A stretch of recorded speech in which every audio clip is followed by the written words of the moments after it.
Hello everyone, আজকে আমি তোমাদের সাথে শেয়ার করছি দুধ পনিরের একটা দুর্দান্ত রেসিপি।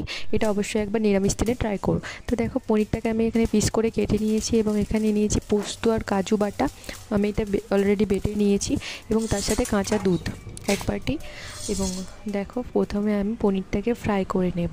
তার জন্য কড়াইতে আমি কিছুটা অল্প পরিমাণ তেল দিলাম, ফ্রাই করার জন্য যতটা পরিমাণ তেল লাগবে।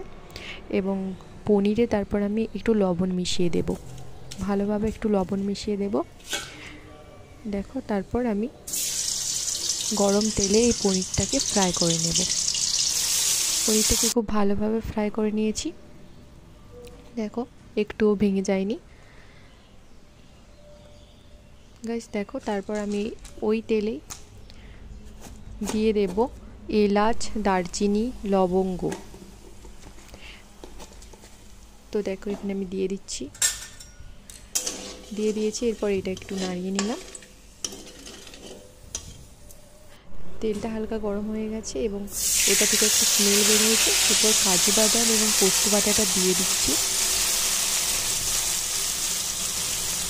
ওই বাটিতে একটু জল অ্যাড করে আমি দিয়ে দিলাম। তো তারপর এটাকে ভালোভাবে একটু নাড়িয়ে নিলাম এবং একটু লবণ স্বাদ মতো দিয়ে দিলাম। তারপর এই ফ্রাই করা পনিরগুলো ওর মধ্যে দিয়ে দিলাম। এরপর এটা আমি ভালোভাবে একটু নাড়াচাড়া করে নেব।